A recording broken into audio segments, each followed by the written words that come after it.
I mean, the most optimal way to balance hormones is to ditch everything, live in the middle of a field like a caveman, but that's not going to happen, right? Hello, everybody, and welcome to the Food Matters podcast, your home for nutrition, health, and wellness education. My name is Laurentine. I am a filmmaker and a nutritionist and the founder of foodmatters.com, and I'm here to hold your hand on this journey to optimum health, transformation, and emotional healing. Hello, everyone, Food Matters community. Thank you so much for watching another episode of the Food Matters podcast. Today, we are joined with Andy Mant, and it's very exciting because we get to talk about another amazing therapy out there that we can use to heal ourselves alternatively. So, hi, Andy. I'm going to talk a little bit about Andy's background, and then we'll go ahead and ask some questions. So Andy Mant is the founder of Boncharge, a company dedicated to optimizing health through light therapy. And his personal healing story made him a passionate advocate of biohacking and light therapy. His mission is to enhance the well-being of his community and beyond. And today we'll be discussing light therapy, what it is, and explore different ways that it can support us in anti-aging and balancing our hormones. Wow, how exciting. So again, thank you, Andy. And you're joining us from whereabouts in the world? From Perth, Western Australia. So yeah, pretty remote down here, which is good. That is amazing. Wow, so exciting to have you on the podcast. So if you wouldn't mind, we'd love to find out a bit more about your healing journey, and if you would, go into detail on how it brought you to do what you do today. Yeah, great question. It all started about maybe 8 years ago, my healing journey. I unfortunately got quite overweight, just from bad lifestyle choices, just eating the wrong foods. I was just sort of ignorant to exercise and diet and what I needed to do. I don't feel it was any fault of my own. I was just like everyone else out there, just confused with, what I was supposed to be eating, how I was supposed to be exercising. And it led me to really take matters into my own hands. The information I was getting from mainstream sources just wasn't working for me. So it all led me down to this research path of just reading studies, being part of forums at the time, following people on Instagram. And I discovered 8 years ago, like a ketogenic diet. And I did it for, 9, 10 months, and I lost loads of weight. I felt amazing. Really, really sort of put myself in the best position that my life had ever been in, from a health perspective and a weight perspective. So that was really how I got down the rabbit hole of alternative health. So as time went on, I was like, wow, if I can change my diet like this, feel amazing, lose weight, and do it all through research, then what other areas of my life can I look at to really optimize? And one that came up was, for many, many years, I always struggled to sleep. Like I struggled to get to sleep. When I was asleep, I'd toss and turn, wake up in the night, wake up feeling real groggy and not great. And I was like, well, why is that? Like, Right. felt like I was, Question yeah. is echoed by such a big part of our Food Matters community as well. So I love that you're touching on this as well.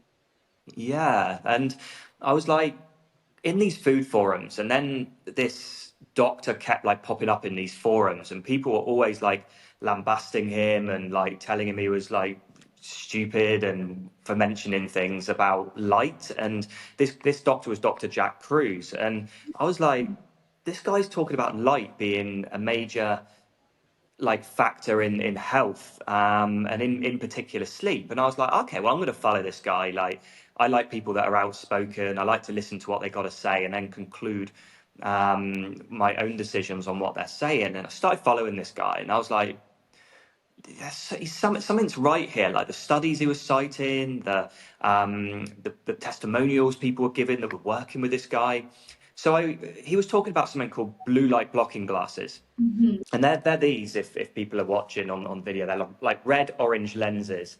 And I went out and got myself a pair because apparently if you wore these glasses 2 to 3 hours before bed, it would reduce cortisol, increase melatonin, which is your sleep hormone, and help you sleep better. So I bought a pair off Amazon, $20. Popped them on. First night I wore them, I literally slept the best I'd ever done in literally my life that I can remember. I was like, wow, this guy knows everything. But as I continued wearing them, the sort of efficacy of them dropped a little bit. And I was like, well, I'm still waking up. Yeah, I'm getting to sleep a bit quicker, but I was still waking up in the night and I felt like I was still not optimized. So I had a friend in an optics lab, and there were some studies that Dr. Cruz was sharing that there was very specific wavelengths of light you needed to block. They were between 400 and 550 nanometers. Now, for people listening, that's basically blue light and a lot of green light, okay? And that's typically what's found in your TV, your fridge light, your overhead lighting, your laptop, your phone, things like that.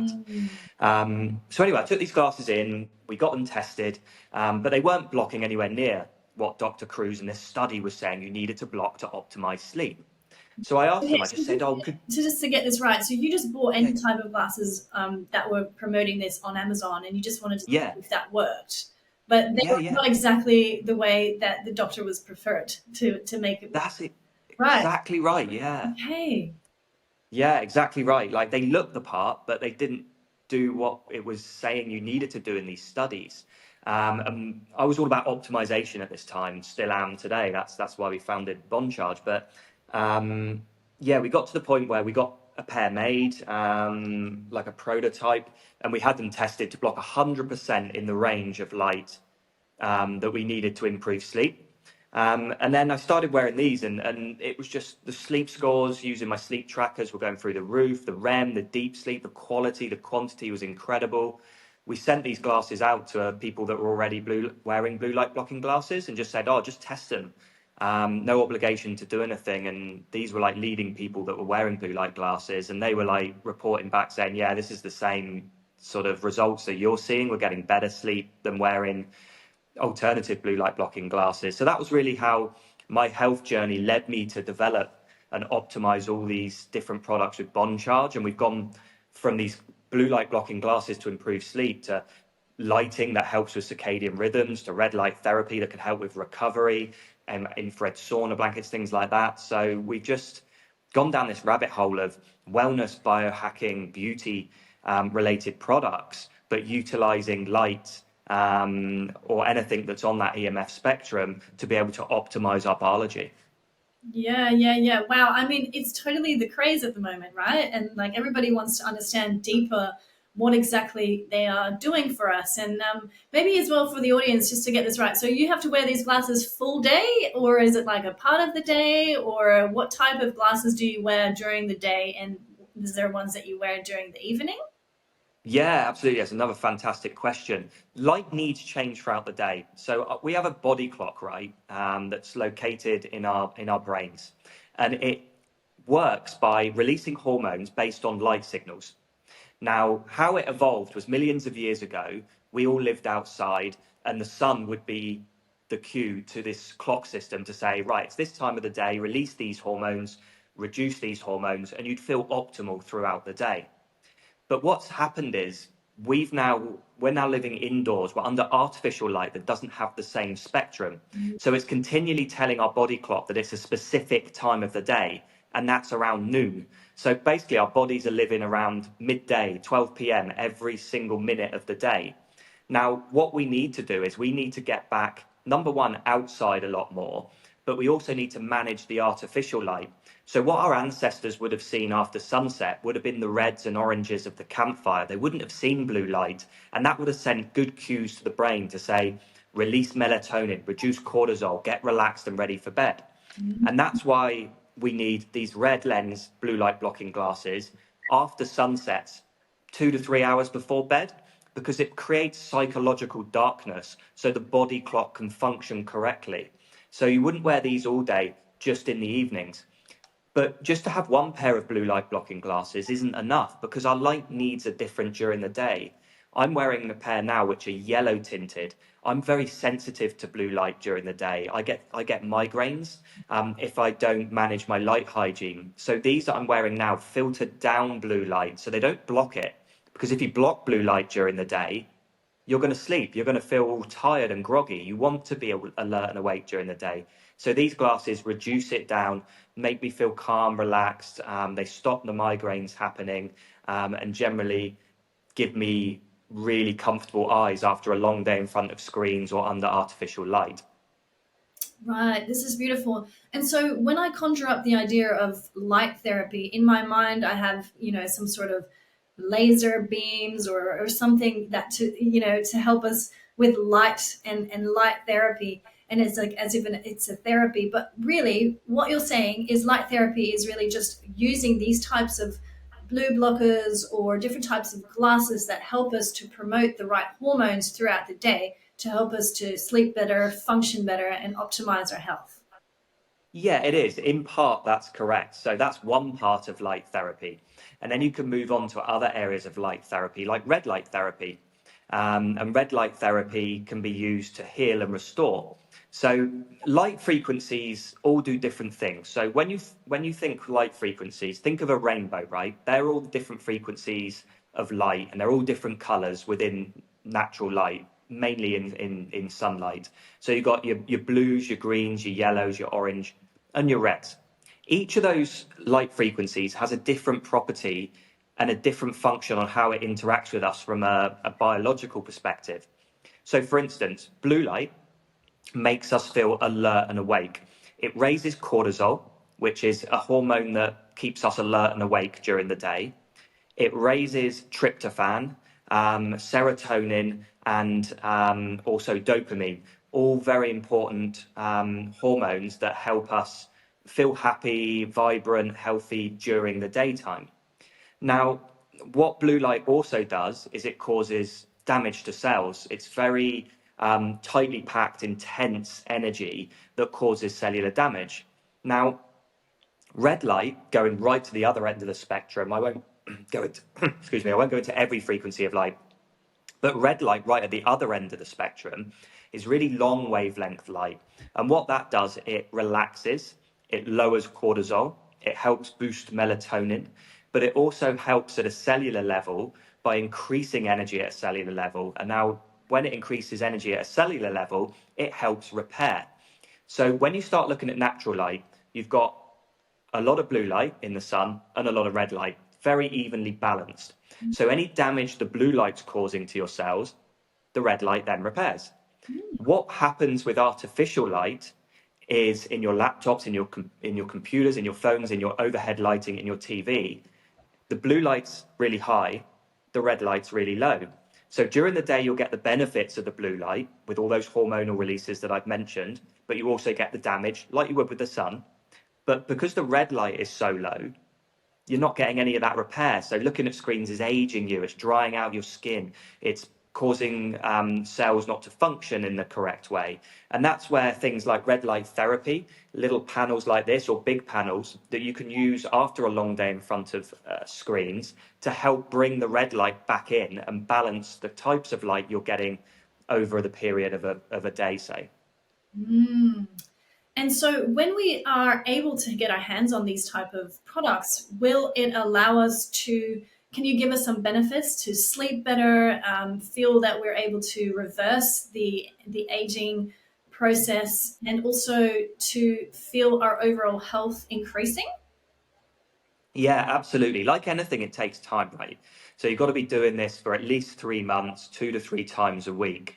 Red light therapy is really straightforward. You just sit in front of the panel or shine it on the area that you're looking to recover from. You can get red light face masks now that you can just put on, go about your daily routine whilst the red light's working on your skin. And studies have been showing that it is actually reducing the signs of aging, helping with the production of collagen. So the way that works is red light seems to increase fibroblasts, which are the precursor then to produce collagen. So the more of fibroblasts that you're producing using red light, the more collagen you'll potentially produce down the line, which obviously collagen's great. It's that elasticity. It keeps you firm and full in the face. But it also works from a deep tissue perspective as well, red light therapy. So there's two types of light in red light therapy. There's visible red light, which is around 660 nanometers, but you've also got this invisible near infrared light.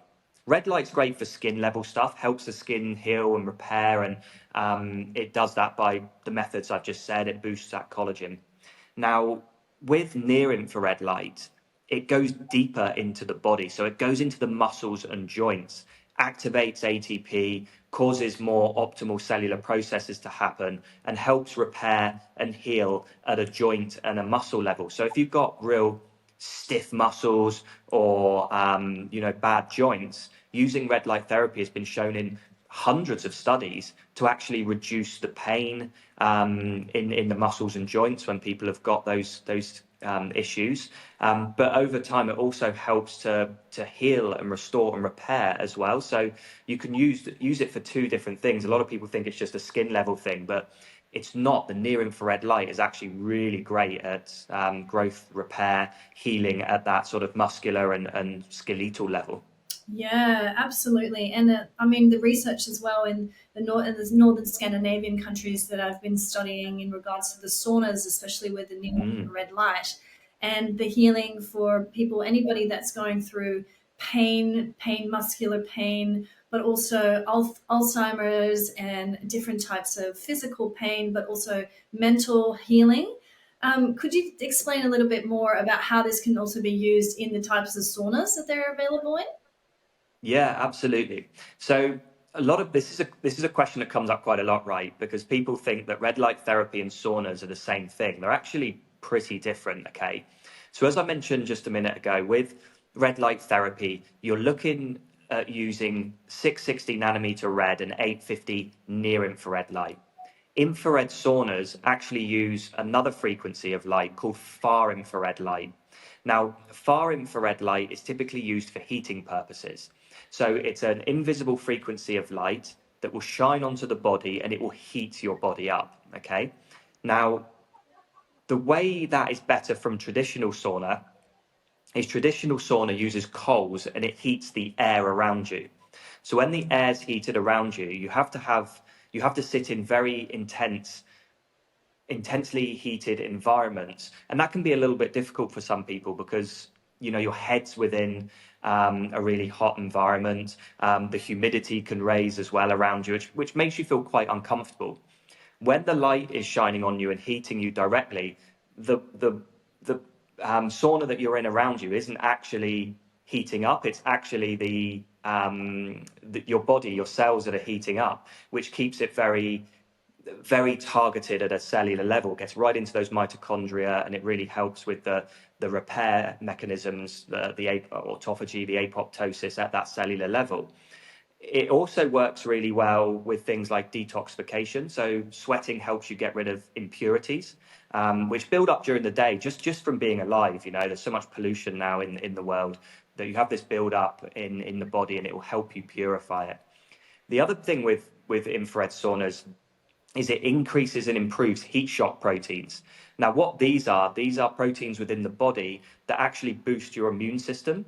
So it actually sort of makes you a lot more difficult to get sick or to die or to have any kind of condition sort of happen to you in your lifetime, because you're building up that immune system. More heat shock proteins, the better. And that's why people are doing a lot of saunas. It also helps with increasing your heart rate. So when you're in an infrared sauna, the infrared light will help boost your heart rate. And boosting your heart rate is great because you can burn some more calories whilst in the sauna, a bit like when you're doing exercise in the gym. But what it also does with consistent use, studies have also shown that your resting heart rate will improve as well, which means that even after you've had your sauna for the rest of the day, your metabolism will be burning more and more calories as you go about your day, which means that, if you're on some sort of weight loss goal or you want to eat more food, you're going to be in this amazing sort of metabolic situation where you'll be able to burn those calories more efficiently and be able to sort of optimize your well-being. So that's kind of how the benefits of saunas are really great for people. Beautiful. And just going back to your healing journey and your story in regards to how when you started this journey, you were in the state of being overweight and then you wanted to lose that weight. And what types of therapies, including the light therapy that you spoke about, did you also use to be able to manage your weight? Yeah, absolutely. I mean, I went the extreme biohacking route, right? And what I wanted to caveat is there's a massive spectrum with biohacking. People that don't know what it is and aren't really doing anything, all the way up to your Dave Aspreys or Jack Cruzes of this world that go right to the extreme. I went sort of more to the extreme level. So what I'm saying now is, I guess people don't need to listen to this and do everything. They just need to take one or two bits that might resonate with them and then build on it from there. Otherwise, it would be very overwhelming. And there's a lot of free things people can do as well, so we can talk about later.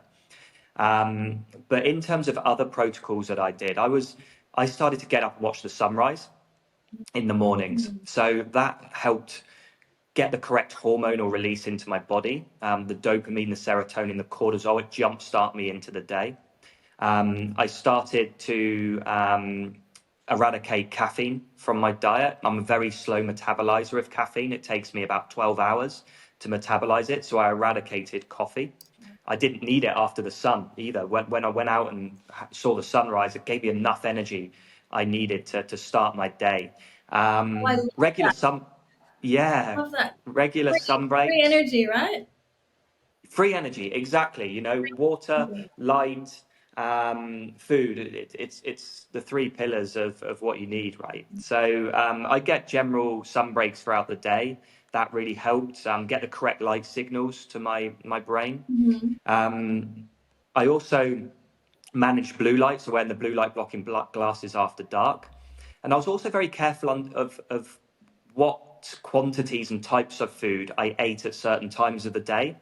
The more research I did was it's not necessarily the calories you're eating per se, it's the time of day you're consuming those calories. So a lot of people look at macronutrient partitioning where like, oh yeah, I know I'll eat a high carb breakfast and then, maybe something a little, more high protein before they went to bed. But when I was looking at studies, it was showing that eating your food under artificial blue light would raise blood sugar levels, which means that you'd more likely store the calories you're eating as fat rather than burn them as energy. Mm. Whereas eating your food under natural light, where there was a lot of red light present, was also very beneficial for macronutrient partitioning and utilizing the energy from those calories for energy rather than storing it as fat.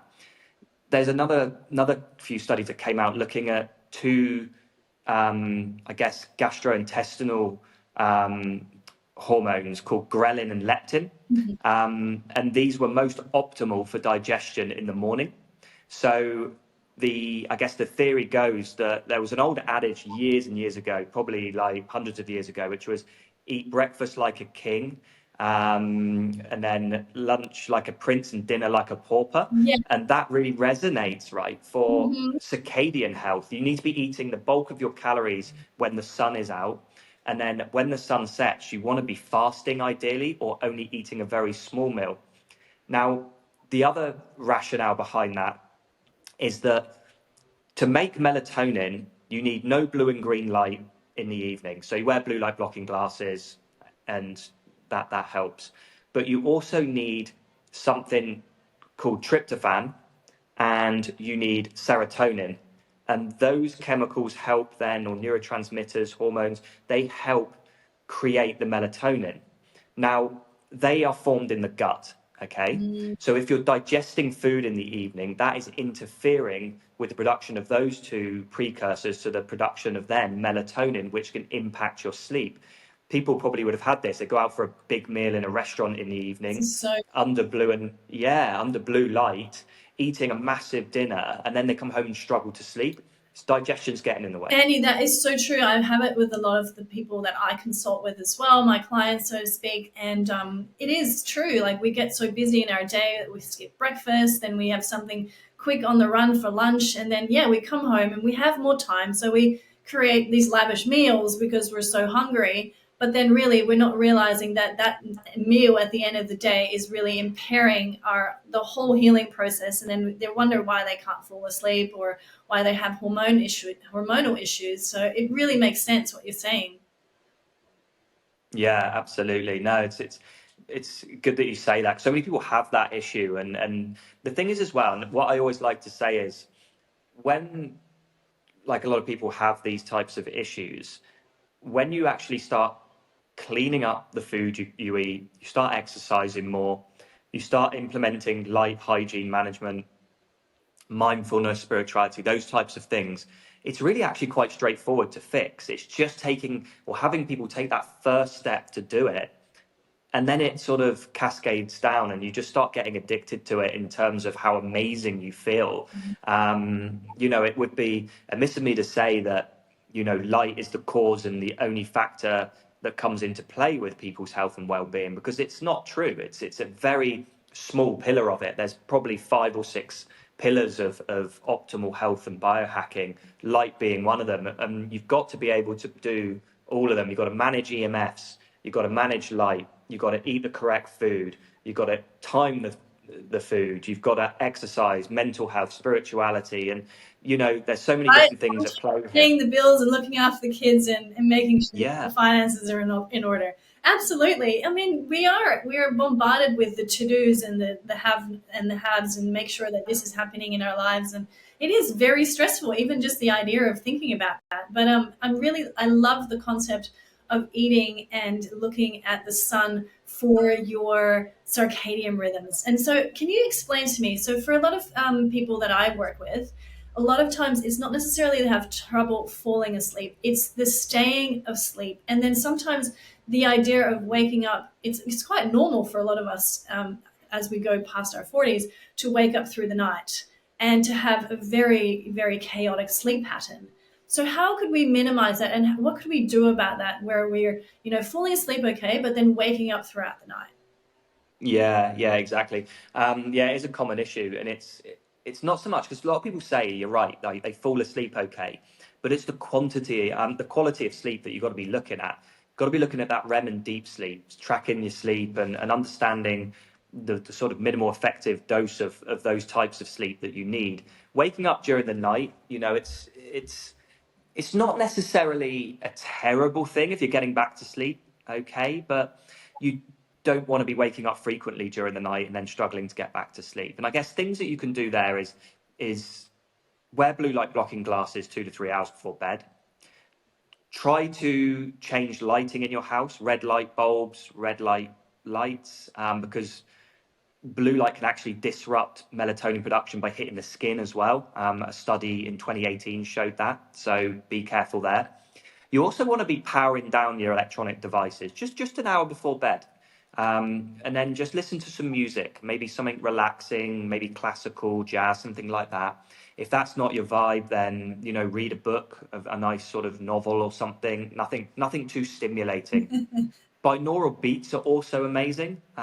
These are certain frequencies of sound that can help release delta waves into the brain, or beta, alpha, whatever you want, to get you into REM or deep sleep a little bit more quicker.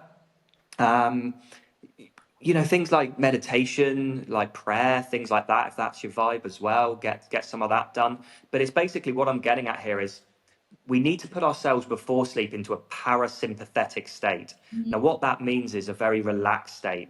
And you can do that by reducing your exposure to blue light, but you can also do it by trying to get the mind still, being at peace before bed, because you want to be relaxed and chilled and able to allow your body to sink into its restorative repairing process, which will happen in the relaxed state. It won't happen if you're pent up and stimulated before bed. So the worst thing you can do is lying in bed scrolling your phone. Like, your phone shouldn't even be in the bedroom. And another thing that makes people wake up in the night as well, and there's less studies on this, but more and more research coming out, is EMF radiation. So that's electromagnetic field radiation. And that's given off by things like Bluetooth and Wi-Fi and cellular networks. So if you have your phone in your room or a TV in your room or smart appliances in your house, those are going to emit and attract Wi-Fi, EMF radiation, and that can interfere with biological processes. It gets into a cellular level and causes problems which actually have been shown in various research papers to potentially impact blood sugar levels as well as the efficacy of staying asleep as well. So what I do is I switch my phone to airplane mode at night. So nothing can come through. There's no cellular signal that can come through. Don't have a TV in my bedroom. That's probably the worst thing. If anyone has one, get it out. And I also make sure that my sleep environment is set up correctly. So more studies have shown the temperature of your room is very important. So you need to find the correct temperature. It's normally between 16 and 20 degrees centigrade, but just try different temperatures just by changing it by a degree each night on your air conditioning, and see how that impacts your sleep. Like 17 degrees is perfect for me. I always have my room at that temperature. Some people like it colder, some people like it warmer. And then you want to manage the light whilst you sleep. So you might have all the light fixed in your room, so there's no blue light, but if your curtains aren't blackout or you're not wearing a 100% blackout sleep mask, then what happens if your partner gets up and uses the bathroom in the night? What happens if a car drives past with headlights in the night? That's all going to shine into your eyes and cause a disruption to the melatonin production whilst you're sleeping. So you need to make sure that your eyes are either protected by blackout curtains or 100% blackout sleep mask in the evenings to be able to optimize that environment that is outside of your control, which is the outside ambient blue light. So those are the tips I would give people. I love that we're touching on these tips, and it's so important to be disciplined about it. And it's so often that, we find even with our younger children or the teenagers that have these sleep issues. And then I wonder, okay, well, guys, what are you guys doing at night? Are you on your phones? Let's make sure we take the phones out of the rooms. Let's make sure that we also have the Wi-Fi on a timer at our house so that we don't have the Wi-Fi on at night, because it's same what you were saying. It's so easy to jump on a phone or to be distracted by a text message, and putting your phone on airplane mode is probably also another great way to minimize that. But also just having a Wi-Fi timer. So our Wi-Fi timer shuts down at 10 o'clock. So that means that we should be in bed by that time anyway. And we should be off our phones, off our devices, and off our systems that, can easily be super addictive to continue to play these games late in the night, even without parents watching, right? So it is important to be disciplined about this. And sometimes you can see it as well. I mean, I look at my kids' perspective, two boys, and how productive they are during the day, how easy it is to wake them up in the morning, how easy it is to see their energies drop during the day and to make them to go to bed at night. So it really has to do with disciplining ourselves. And then if we're disciplining our kids and we're teaching them how to do that, they then can go out, and once they are in that adulthood, they can also make the right decisions for themselves. Because you're right, the distractions are rife, and it's so easy to jump on your phone if you're just woken up and go, oh, that's my to-do list. I forgot to book those flights. And before you know it, you're off you go with social media. So thank you so much for bringing that up. No, you're welcome. They're all very valid points. Yeah. And so in regards to the light therapy, let's talk a little bit more about how exactly the light therapy can balance our hormones, and with what type of, if we wanted to get into this, what do we start with? Like if we wanted to get into using the light therapy glasses, what is the best way in for a newbie? Yeah, no, good question. I guess it all comes back to natural light and looking at how our hormones should be ancestrally, and then we can work through, I guess, light protocols that then help that. I mean, the most optimal way to balance hormones is to ditch everything, live in the middle of a field like a caveman, but that's not going to happen, right? So we will have biohacks to be able to fix the unnatural light that we're exposed to. So the way things work is when we get up and we watch the sunrise, if we don't, ancestrally, if we got up, watched the sunrise, ideally everyone should. We have this almost cortisol spike that happens in the mornings, right? It's called the cortisol awakening response, and that's the first hormonal action that should happen in a healthy human being. Now, what that does is it's almost like a jump start, like a electric shock in the morning, gets you out of bed, gets you springing out of bed. If you're not springing out of bed in the morning, you're not having an optimal cortisol awakening response. Watching the sunrise seems to do that. It triggers it. The blue light that we see first thing in the morning from the sun rising will trigger that cortisol awakening response. At the same time, once that blue light spikes and the red light starts to come in from the sunrise and all the different other colors, we start to get this sort of euphoric release of dopamine and serotonin, which then makes us feel happy. So we want to be alert and happy during the day, not tired and sluggish and sad. And watching the sunrise does that. So that's how you optimize your hormones in that morning part of the day. Now, also, what a lot of people don't understand is that when the sun rises and we trigger serotonin production, serotonin is then used later on in the evening to mix with tryptophan to create melatonin. So that watching the sunrise in the morning is actually going to help you sleep better in the evening because of the hormones it's going to produce in that moment of watching the sunrise.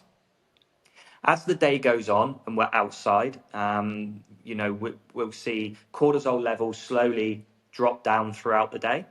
And then we get to sunset. Now, sunset actually has the highest spike of blue light present during the day. I know this because I measured it using a spectrometer, and you see this massive spike in blue light that happens just before the sun starts to set. And it's my understanding it's that trigger and spike of blue light, which our eyes see and translates as the day is about to end. Cortisol is no longer relevant.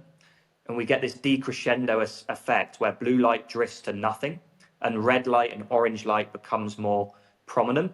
And then we get complete darkness, which helps them produce melatonin, drops down the cortisol, and then helps us sleep. That's the optimal way to balance your hormones throughout the day.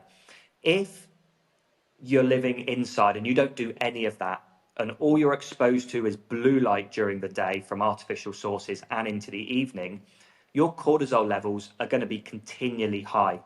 Now, as your cortisol levels remain continually high over time, you're going to be in this state of fight or flight. You're going to be highly stressed. Over time, you could become very anxious, overstressed, even depressed, because your cortisol levels are so unnaturally jacked up.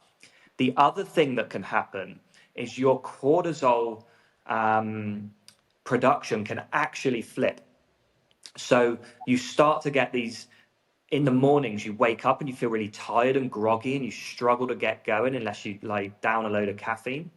And then come bedtime, you're wired and awake and alert because your cortisol's switched. Now, the way you have to counteract all this is no one's going to go and live outside, but no one should be living inside all day. You have to blend the two. Yeah. So this is the perfect protocol, right, that I'm about to describe for people during the day. And a lot of it is free, and the other parts of it aren't expensive. They're only a small investment. First thing in the morning, regardless of if it's raining, cloudy, or whatever, go outside. Your eyes should only see the sunlight or the natural light outside first thing in the morning. If you wake up before sunrise, then you need to be having only red light in your house. So red light bulbs, salt lamps, night lights, lamps, things like that, that only contain red light. Then when the sun rises, then you go outside, then you look at the natural light, then you can start going about your day. You need to, if you're working in front of a screen or if you're watching TV, you need to balance the light. As I mentioned earlier, blue light's great during the day, but too much exposure, you're going to get that damage unless you've got red light present. So you need to start balancing the light in your environment. So have a salt lamp or a red light lamp next to your computer when you're using it, or TV. Switch your iPhone or your Samsung, whatever it is you're using, to night mode. So that reduces the blue light down. So you're not having loads and loads of blue light. And that's fine during the day. Night mode doesn't work after sunset. I've got another tip for that in a bit, but you want it during the day. Now, around midday, you want to go outside again. So between 12 and 1, go outside, no sunglasses, be outside for a few minutes, let the light pass through your skin and your eyes, and it will tell your body clock what time of the day it is. It will keep the hormones balanced for that time of the day. Then you can go back in, go about your business. When the sun sets, ideally you'd watch that as well, but it's probably not the most essential. Sunrise is more important. Sunset, you'd be even more optimal. Watch that. Then as the sun disappears and it gets dark, blue light blocking glasses are a must. It's a non-negotiable. They just have to go on, create the psychological darkness. You can get them in planos, prescription readers. It's no problem. 2 to 3 hours before bed, you'll start feeling tired. You'll start feeling relaxed, and then you'll go to bed. You take them off, turn all the lights off, put your sleep mask on, go to sleep, and then you'll start finding that over time, you'll start waking up with the sunrise, because your body clock will be so in tune. You start waking up with more energy because your body knows, oh wow, I'm going to go outside and I'm going to get that energy and feel amazing. You're going to start having an earlier bedtime. So if you're going to bed past 9 p.m. And you start wearing blue light blocking glasses, yeah, you're going to be tired and wanting to go to bed at 9 o'clock every night, but you'll want to be getting up earlier as well, which is much more healthy. Now, your phone in the evening, you can actually turn your phone screen red, which is the most optimal thing to do. There's a blog on our website that people can look up, how to turn your iPhone screen red. And you can do that, which means that you can use your phone in the evenings, albeit up to an hour before bed, because then you want to relax, without disrupting your melatonin levels, or even wearing blue light blocking glasses if you didn't want to wear them for that portion of the evening. So that is the most optimal light protocol you can do. And you can also, if you then go crush that and you feel amazing, then you can start dusting in a bit of red light therapy. Start doing that in the mornings, in the winter months, in the evenings, in the summer months. You can start to see some more like cellular repair, start to optimize real therapeutic frequencies of light, and just go further down the rabbit hole. You can then even start going, well, I'm going to do some infrared saunas in the evening, because those will really relax me before bed. You can start doing cold showers or cold plunges in the morning if you really want to spike cortisol even more and get yourself really going and feeling alive. So there's so many things you can do, but what I've just described is a really easy entry level light management protocol that will have you feeling unbelievable in just maybe, I don't know, 4 or 5 days. Oh, I love it. I'm so excited. And if I would like to try these things out, so what sort of if there's 2 products that would need, so I'm hearing you say you need the red light glasses, Yeah, and then you would need the number one. so the 2 pairs. Is that what Yeah, I you're would. suggesting? Yeah, I think you're right. You're 100% correct. I think if people just want to get one pair, go for the night ones to start with, and then you can use like red light then to balance the other areas of blue during the day around your computer. Like if you've got a salt lamp, brilliant, use that. If not, you can get little lights like this. Like this is a little light that we offer. We offer loads of different ones. This is just a motion sensor one I've got just in here. And this will release red light. And this is great because it can balance. You can have it next to your computer screen, start balancing the blue light, but you can also use it in the evenings because this doesn't disrupt melatonin production. So it's sort of multifaceted. You can use it in various situations. So those are probably the 2 products I'd start with. And then if the people start to see some good results with those, then dust in a little bit of red light therapy. You can, like, this is really intense frequencies of light, which helps restore, repair, boost that collagen. And then also the daytime glasses as well, if you've got a sensitivity to blue light during the day. And so the sensitivity to blue light during the day, how many percentage of people would you say around the world are dealing with that issue right now? Like, is that? It's hard to say. Yeah, it's hard to say because there's been no studies on the percentages. I'd say it's probably 1 in 10. I don't think it's a huge amount. Um, I guess you'll know if you're sensitive to light when you've spent the day in the office and you've got a headache, really sore, blurry eyes, or at worst, you suffer migraines. It's a bit of a spectrum, light sensitivity. You've got at the very end, you've got the people that work on a computer all day and maybe get a bit dry eye in the evening and all the way through to sort of dull headaches, migraines, all the way to photosensitive epilepsy at the other end of the spectrum. Mm. So you just got to see where you sit on that. Like I'm not one for saying to people go and get a product if you're not suffering during the day, or on a particular issue. It's more seeing how you feel during the day. Everyone's very different. So how do you feel after using a computer? Are your eyes feeling strained? If yes, then during the day you probably want to be wearing blue light filtering glasses like the yellow lens or clear lenses. We have those as well. And you probably want to be balancing the light around your computer, or reducing the blue light on your phones as well. Or you know, if you're scrolling, just the act of moving and scrolling your phone is enough to cause sore eyes as well, which is nothing to do with the blue light. So yeah, you just got to kind of listen to the body, listen to how you're feeling at the end of doing something, and chances are, if it's involving light, we'll have something that can help solve that issue for someone. Oh, beautiful. And so tell us a little bit more about your company and Boncharge and where we can get these type of products if we're interested in purchasing them. Yeah, absolutely. So boncharge.com is where you want to go, which is just BONCHARGE.com. It's a bit of a play on words, like bon is French for good, and charge is another sort of electromagnetic term for energy. So it's good energy, and our products give people good energy. It makes people feel optimized, great, amazing. All our products are on there. We've got everything there, from lighting, sleep mask, cold therapy, the glasses, red, yellow, clear, sunglasses that are biohacked, so they let in more red than blue. We've also got saunas, PEMFs, red light therapy. So pretty much everything. It's almost like an adult's like toy store, but all like the biohacking goodies in there. That one-stop shop. But yeah, we have this mantra where we take almost 2 years to release any product to market, because myself and my wife, we test them all beforehand. We optimize them.